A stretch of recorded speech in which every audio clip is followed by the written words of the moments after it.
Hello, brothers and sisters. Pro-life leader Frank Pavone here, National Director of Priests for Life. Greetings to all of you in North Carolina as you march for life today. Wish I could be with you in person. I'm actually speaking at a statewide event in Florida today, but I am united with you in heart and in spirit, as is my entire team, as we are throughout the whole year. Over the course of many years, I've been privileged to travel to every part of your state and to interact with so many of you to continue building up a culture of life that respects and defends the children in the womb. I want to thank you as a state for having some of the most protective laws. As you know, you are protecting babies after the first 12 weeks of pregnancy, and this, of course, is a limit that likewise in Nebraska, for example, thanks to the victory in the constitutional amendment battle last November, likewise draws a line and says from that 12-week point, we will no longer allow the killing of these babies. And this, of course, is consistent with the strong opinions of a very large majority of the American public. Brothers and sisters, you are among those that are more protective. Obviously, there are states that are protecting these babies from the time a heartbeat is detected at 6 weeks. Obviously, there are states, praise God for them, that are protecting these babies from conception. But you are nevertheless still in that category that is providing protection much more than too many states across this nation. And brothers and sisters, we are going to stand and work with you. And this is one of the things that Marching for Life represents, that we are moving forward, that we are a movement, that we are people moving in a direction that we know is right. And by marching, we are committing ourselves to expanding that protection. Obviously, to get laws in place that protect the babies in the womb, we need lawmakers that are willing to pass them. And when we're able to protect some babies and not the rest, it's not even a question of whether morally it's permissible to support a law that gives only partial protection. It's not a question whether it's morally permissible. The relevant question is whether or not we have a duty to protect the children we are able to protect today. And the answer to that is obvious. If you've got lawmakers, as you obviously have, who are saying, today we are willing to provide protection to babies starting at 12 weeks, well then, there's no question even to be asked. Of course, we have the duty to protect those that we can protect today. Their right to life doesn't depend on people agreeing about the right to life of other children. We know that every child has that right to be protected. We know that not a single abortion can be justified by any earthly authority.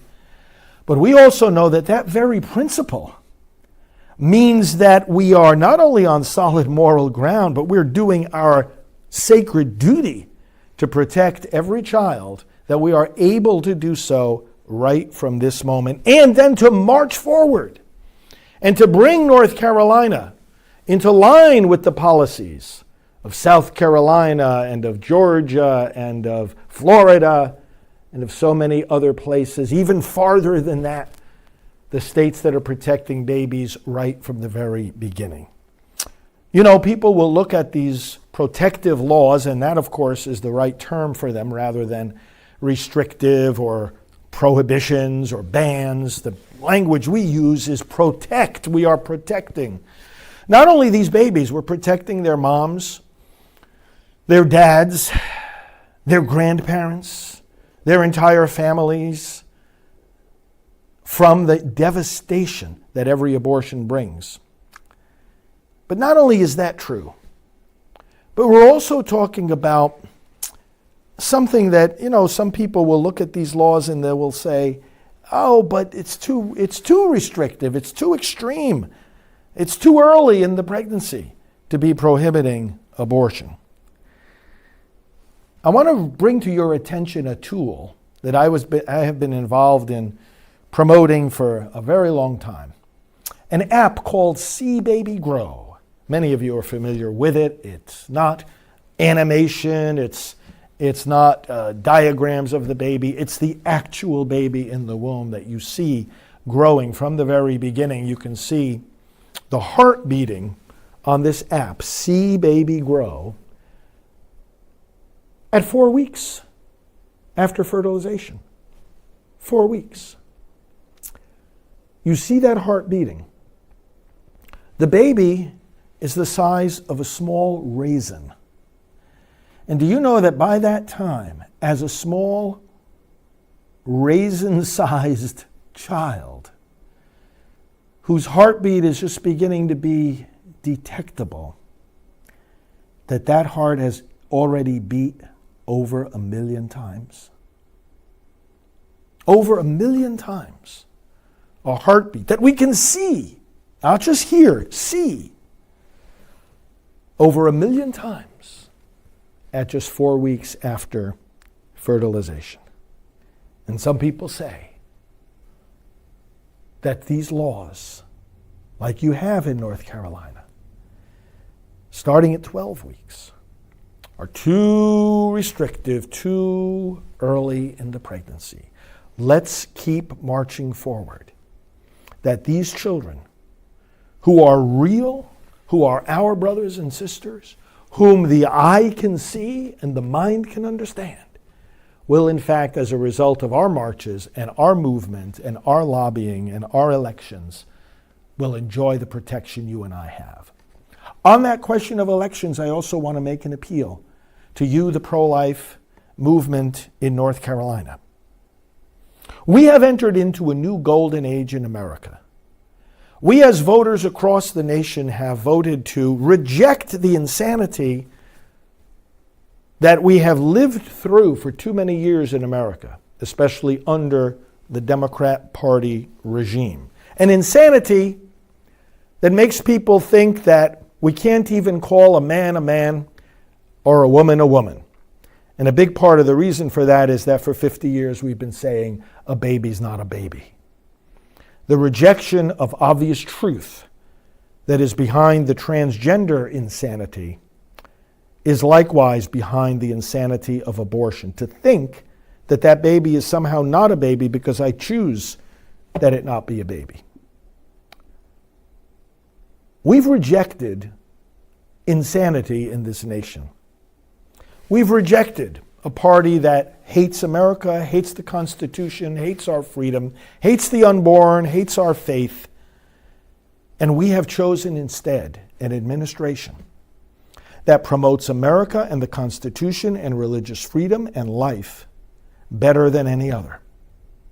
Brothers and sisters, whether that agenda will be able to continue to grow and be implemented in the United States depends on the midterm elections. We have to not only maintain but increase the Republican majority in the U.S. House and in the U.S. Senate. Not because the Republican Party or every member of it is exactly the way we want them to be. It's not because of that. It's because it's absolutely right now the only way politically to continue advancing this agenda, including the defense of the children in the womb. And I mention it to you especially as citizens of North Carolina because of something you know very well. That among the most critical elections of the 2026 midterm will be the U.S. Senate race in North Carolina. There are many states that have Senate races that are solid Republican, except for the most unusual circumstances. Everyone expects that they will go Republican. There are other states where it is just as certain that the state will go Democrat. North Carolina could go either way. The fate of the entire agenda that the American people voted on this past November could very well rest in your hands. And when I say your hands, I don't just mean the voters of North Carolina that will show up on Election Day. I mean you specifically who are listening to this message right now. Because the election for U.S. Senate in North Carolina could end up being razor thin and could end up depending just on the people listening to me right now. The only way forward is to begin working today. As we are marching, let this march demonstrate a march forward into more and more political victories. This doesn't say that those we are putting in office are the best that there can be.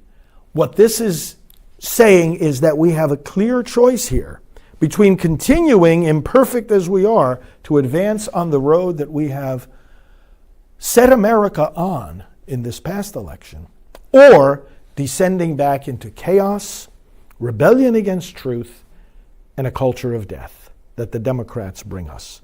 Brothers and sisters, make it a priority to focus in on the U.S. Senate election in North Carolina. The whole direction of the Senate, and therefore the whole direction of America, could well depend on you. The confirmation of judges and maybe even another Supreme Court justice in the latter part of President Trump's second term depends on the Senate, and therefore could depend on North Carolina and could depend on you. As we march, as we publicly proclaim our commitment to defend life, let's set in our hearts that goal of a tremendous victory in the midterm elections of next year, and let the work for those midterm elections of next year in your own personal life and conversations and efforts begin today. And if it has already begun, I thank you, I encourage you, and I ask you to amp up the volume, the pressure, the strength, and the sacrifices you're making and are willing to make to bring about these victories. All of us at Priests for Life join with you. Thank you for protecting the unborn to the extent that you already do. Thank you for your commitment to marching forward and providing even more protection. Thank you for your commitment to electing pro-life public officials. And let's never forget, we're not just working for victory. We are working from victory. Jesus Christ is risen from the dead. Abortion has been conquered, death has been conquered, sin and evil and falsehood and rebellion against God's truth have been conquered. He is speaking through us, living among us, marching with us, and He will give success to the work of our hands. Please know that all of us at Priests for Life will be joining hands and hearts with you throughout the course of the year. Count on our support and our active collaboration. And I will see many of you of North Carolina in August, at the end of August, for the CareNet conference. I will be there in Charlotte, and we thank you in advance for hosting that tremendous conference, bringing pregnancy center staff and directors from so many parts of the country together for several days at the end of the summer. Let's look forward to a great event then and to working together in the meantime. God bless North Carolina. God bless the unborn. God bless America. God bless each of you.